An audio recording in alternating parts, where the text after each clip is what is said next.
But here, Absolutely John, agree. we're gonna be jumping into the finals, right? It looks like we already have the finals match up here, and it's gonna be Bendon. We just watched them on the, well, it's John, but it's basically Rakdos splashing 2 green cards. So let's call it Rakdos for now. On the Rakdos sacrifice or Rakdos mid range deck against Vorobe, which you've seen before in the semifinals on the last chance for the camp of the Naya runes deck here, right? There was a lot of players playing that today. Uh, I think it was the best deck going into the top 8, John, with a 62% win rate, the best deck out of the big decks of the tournament after Swiss. And we do see one final player here in the finals playing the deck in Vorobe, trying to take it down, representing all those Naya players who got knocked out earlier. Yeah, it's true. And for what it's worth, I think both of these hands look entirely serviceable. Good, even potentially. Yeah, both players have important pieces of their decks. A little bit slower start, I think, for Bendon. You love to start with like Epicure into Anvil. These kind of more aggressive starts, but they do still have a surge, and they're kind of thinking about it. Do I want to kill it here because they can easily get the Kami back eventually? But they were like, I kind of need to use my mana here, I think, so they get just kind of went for it. Yeah, definitely a little bit awkward for Bendon here. You can see them hovering over these synthesizers, but there's a good chance that they hit like a spell they can't cast here because they only have black mana open. So yeah, in the end they just don't play anything, which I think is serviceable of a choice here because a lot of the time you're gonna exile a Obnixilis or Harvester, which you just can't play, and you just kind of wasted a card there. Agreed. Also notable, I believe there are only two uh, massacres in this main deck, right? Both of them in hand, I I believe. can I can confirm that in just a second Yeah, look. here. Yeah. Oh boy, generous visitor coming down for Vorbe, and good heavens, no land off the top for Bendon. Flirting with that experimental synthesizer, just trying to make a land drop, and sure enough, it does come down. No, and it's not a land.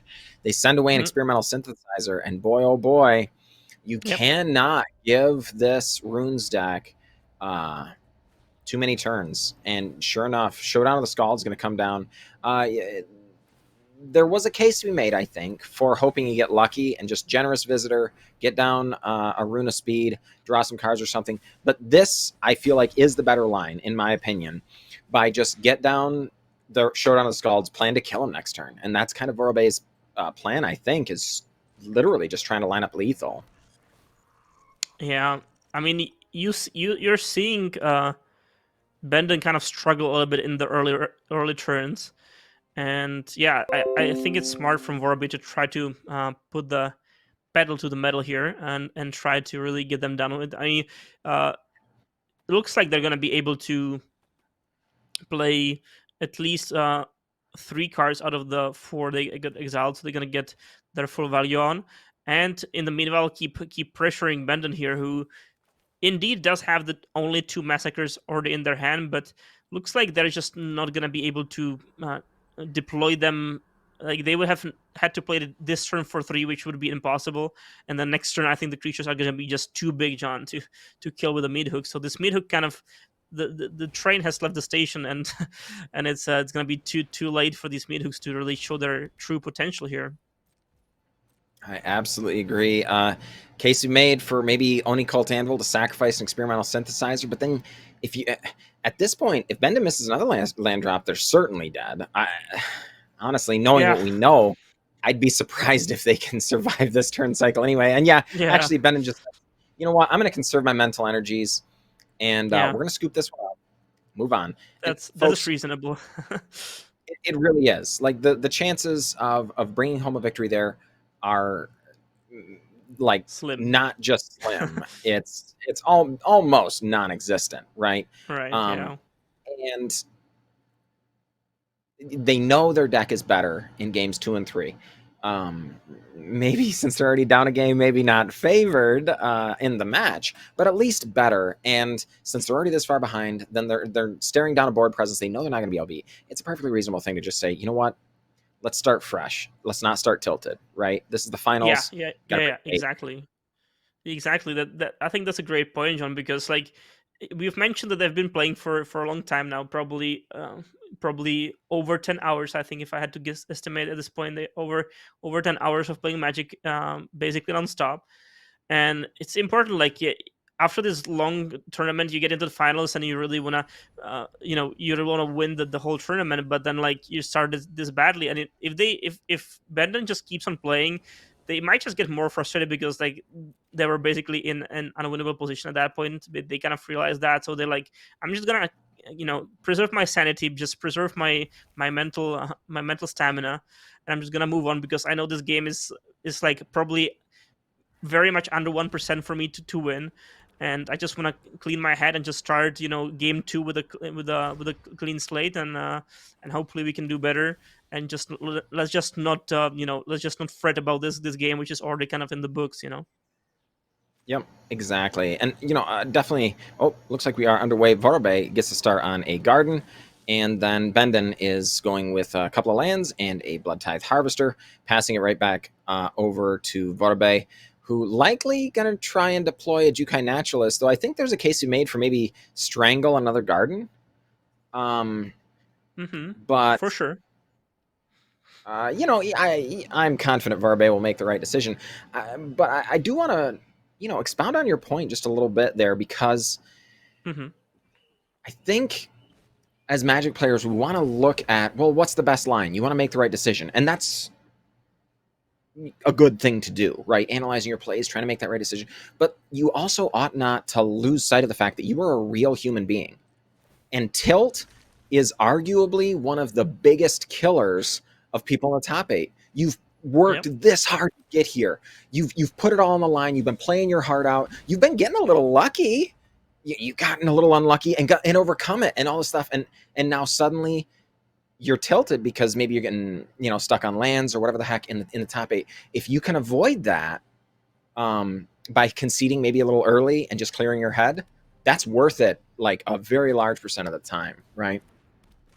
Agreed. Sometimes the best line is just to leave 2% at the table and just move on, because you Yeah. you save yourself you know mental stamina, you save yourself like even physical stamina at some point. After 10 hours it is even physically taxing, because you just have to keep sitting at the computer hunchback, keep thinking all the time, so it can be both mentally and physically straining after that long of a time. So yeah, sometimes there might be 2% to win still, but you're like, yeah, I just need to make sure that I'm in the best possible state of when I start the next game, right? I don't want to start the next game tired or frustrated. And I think their percentages were probably below 1 in 1,000, or maybe even lower than that. It was, I think, nearly impossible for them to win. Like they would need to really string everything together, and for the opponent to have nothing in hand.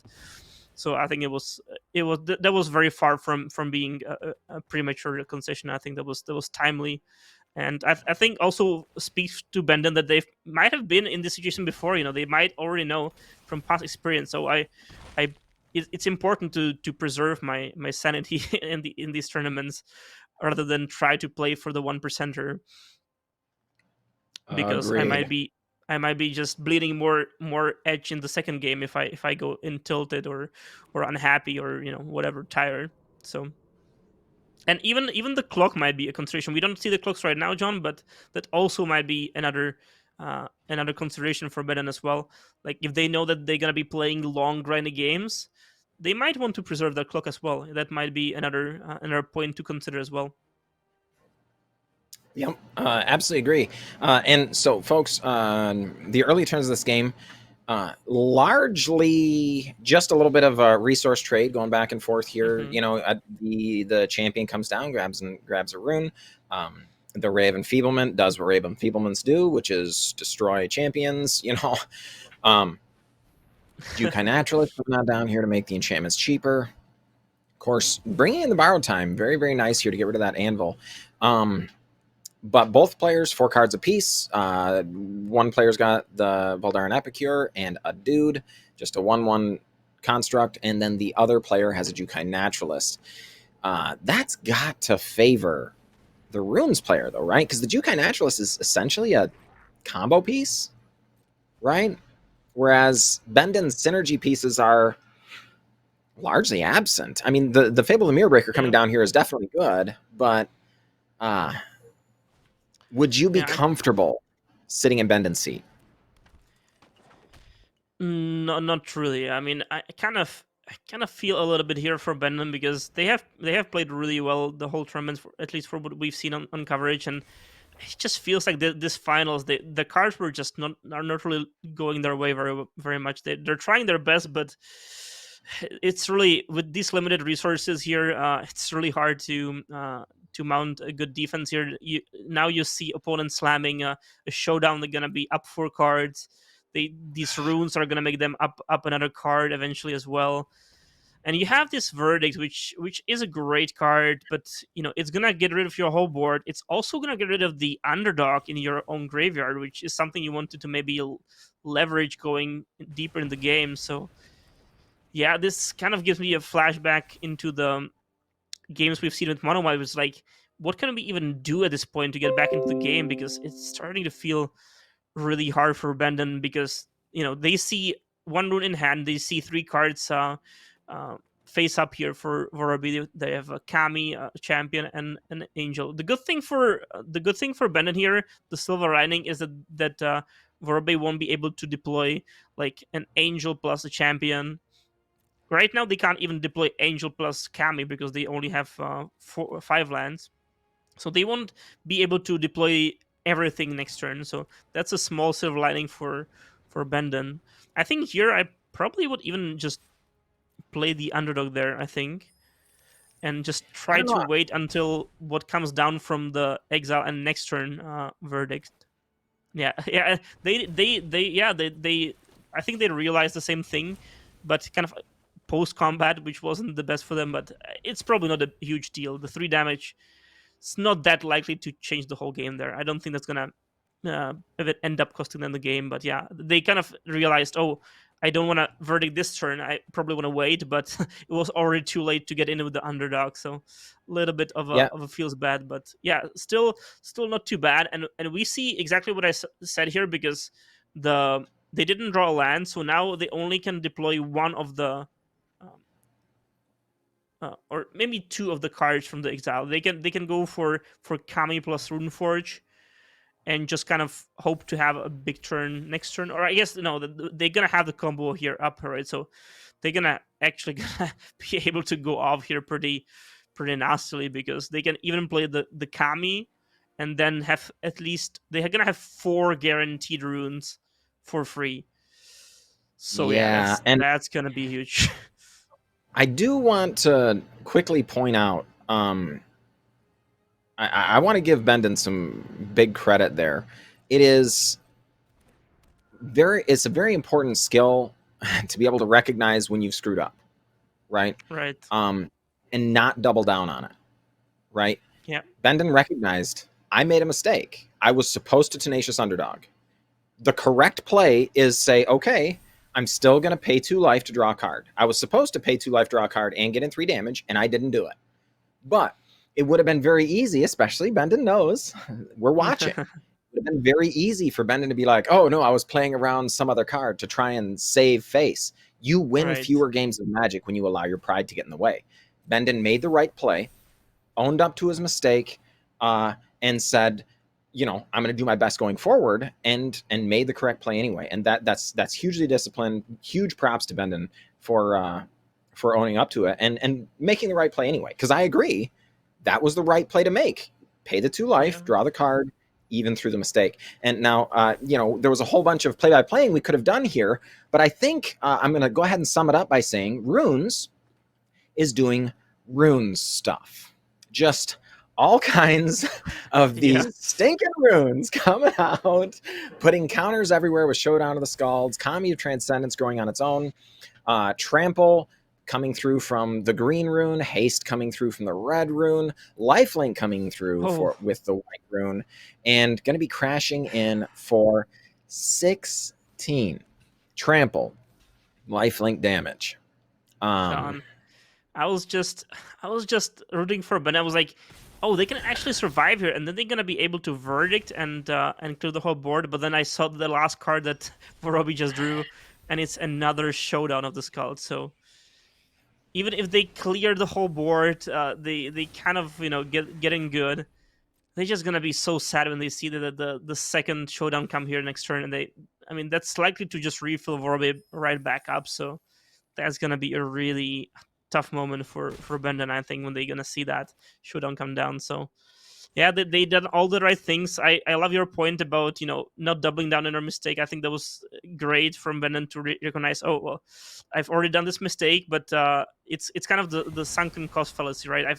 The 3 damage is already gone. There's no way to get it back. I've already kind of messed up that combat, but now at least I can still do what is the correct play and just play it out. Say oops that I made a small mistake. I can't get the 3 damage back, but at least I'm gonna get the card which I need at this point to keep going, and just be able to go past your mistake and keep doing the right decisions, right? So I think that was a great point to make, John, to recognize that you've messed up, but you can still make the right play and not try to save face. And there's yeah, we're seeing a showdown into a third showdown. This is just painful to watch for Bendon at this point. it is. It is. Now, admittedly, just the one creature, Fable Mirror Breaker, is going to make a dude. Yeah. If darn it, I was going to say if Bendon can get a removal spell to remove this little shaman here, then I mean, maybe. But Yeah. like, the hits just There's keep coming. there's a consolation prize that they can go blank and at least deal with their hand, but how sweet it is to you know make them discard their hand when there is a showdown in the exile zone waiting to be cast. It's more of a consolation prize than actually achieving anything, isn't it? Yeah, I absolutely agree. Now, admittedly, again, Bendon fighting the good fight, trying to get there. And Borobe has gone through most of the most no. John, maybe they're trying to deck out Vorobe at this point because they've drawn so many cards from these showdowns. Maybe the line is now try to see if Vorobe just decks themselves out because they've drawn too many cards. But I'm not sure if that's gonna work out. But it's a good shout. I mean, their library is probably below half at this point, but it's still gonna be pretty far from decking out. But yeah, it just feels Yeah, bad when you're trying to do your best. You're just playing the best you can with the hand you're dealt, and then on the other side you have Vorobe also playing great, but on top of it they're just casting. There's the fourth showdown, John, in the exile zone right there. There's the fourth one. Yeah, that is the runes things. Yeah, we're uh, seeing just back to back to back showdowns, and yeah, we're seeing Naya take it down, and congratulations to them. Commiserations yeah, to Bendon here, playing Ragdos very well, I think, the whole match. But just the cards didn't went their way, and yeah, big congratulations to the Naya player taking down the whole tournament.